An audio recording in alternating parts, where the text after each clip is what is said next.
ma ngoog yem ak fu ñu jeexale xeetu yéen kaay dañ ci dikkat Seydina Omar Ba ñu ngi lay nuyu.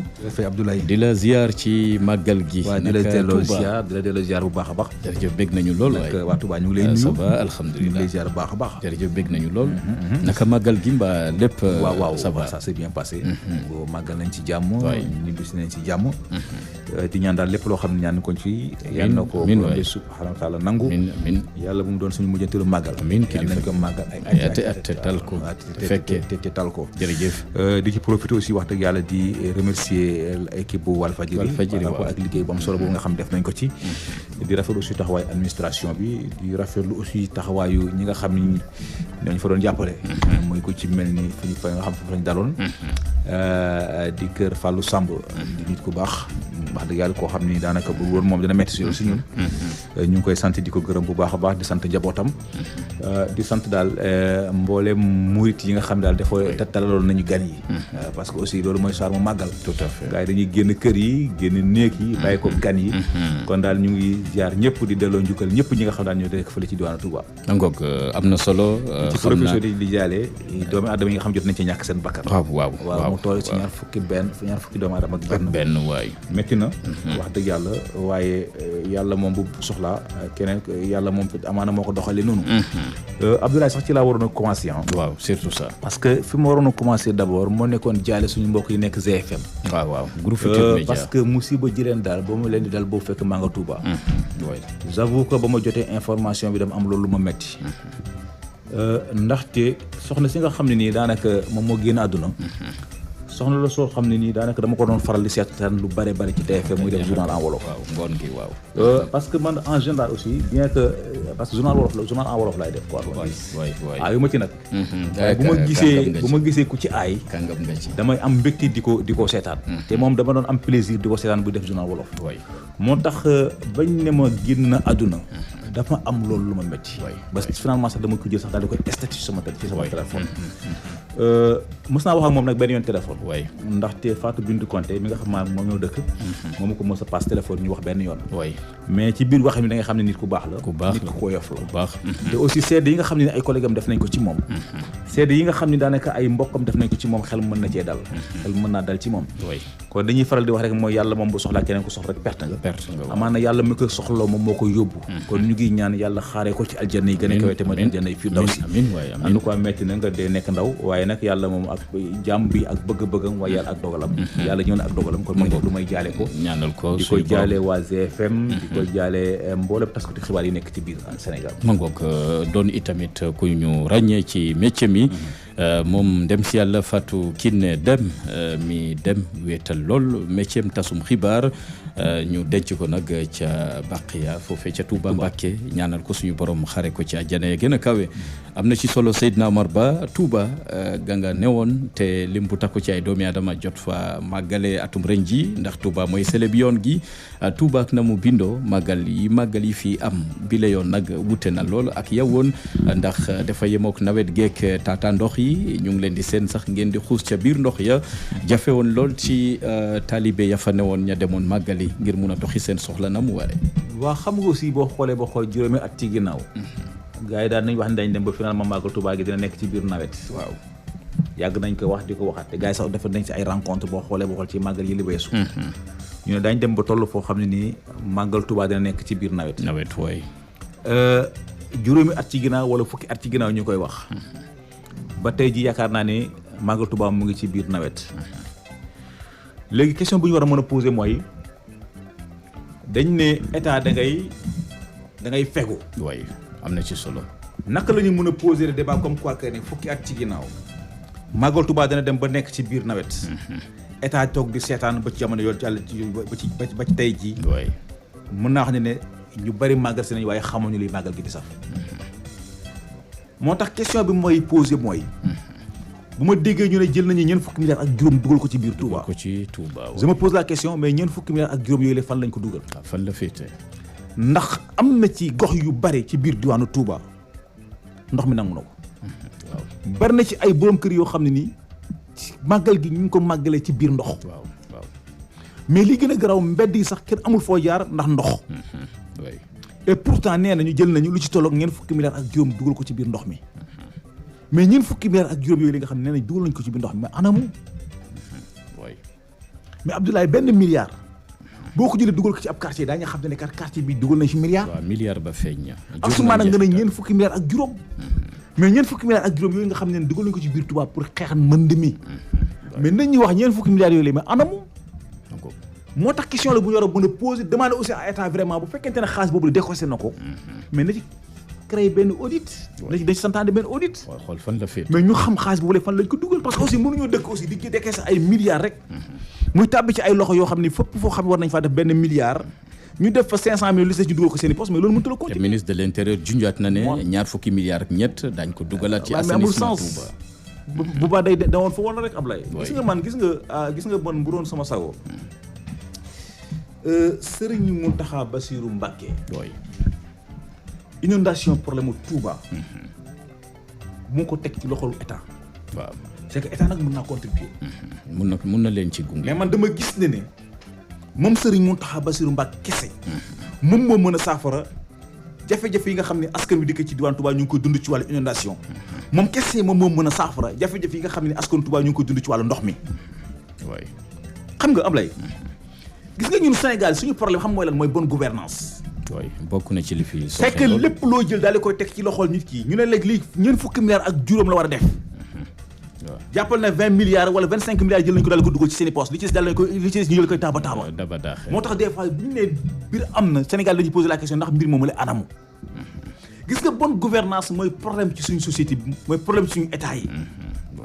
te moom Serigne Mountakha Bassirou Mbacké am na ci ay exemple yu mu ci def yu mu ci joxe. ñu gëm ne moom peut-être bu jëlee inondation yi ci loxoom.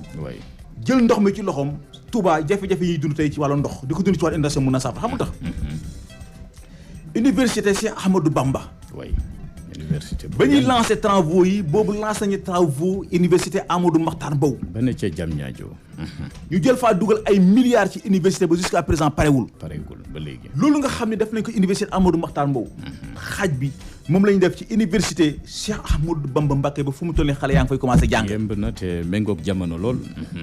waay ci Louga. nga dem jël Massalikul Jinaan. ñu liggéey ko ci diir bu gàtt ñu ne ñaar fukki milliards lañ fa dugal. ci jumaa ju yanj. kenn du dugg Dakar te doo gis Massalikul Jinaan fii buñ la nee ñaar fukki milliards lañ ci dugal da nga ne lii ñaar fukki milliards ak juróom la.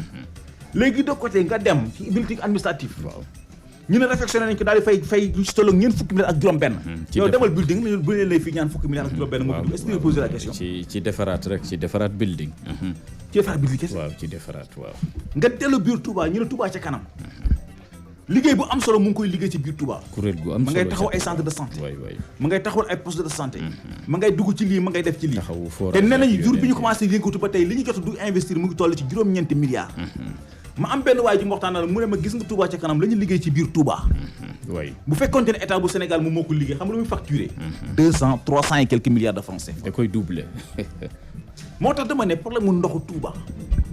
problème inondation bi diwaat Touba. Serigne Mountakha Bassirou Mbacké moo wax jombul dina ci jël matuwaay xam nga mën ko saafara. parce que problème mu main d'œuvre amu ko. waaw ñi nga sëñ bi bu xëy na suba bëgg naa li dal corniche bi. ñàkk a mun a liggéey. li dal corniche ba lépp dañ ko gas. waaw bu suba gaay gas ko. waaw bu ne suba bëgg naa lépp dañ ko tabax. bu suba gaay tabax ko. waaw bu laajtee xaalis nag xaalis nangam laa soxla pour ñu defal inondation yi kii. mu rek la daar waaw ci tànk bi mu rek la. daar waay. loolu na nga xam ne ni tey jii peut-être bu ko laajee taalibe ñu jox ko. alam waay na ko téye ci loxoom. bañ ci ut bañ ko jox ma Samba bañ ko jox ma Demba. moom na ko téye ci loxoom liggéeyal mbir mi boppam. waay état gunge ko ci su ko defee mu sotti. c'est que bu mu délégué ma Samba bu mu délégué ma Paate. na jël mbir yi liggéey ko moom ci loxoom. su ko defee Touba jafe-jafe yi nga xam moom lañu dugg ci wàllu inondation mu saafara mais fii nekk ñu ngi jël alal ji di ko am fu ñu ko jaarale. askanu Touba duñ ci mën a gis seen bopp.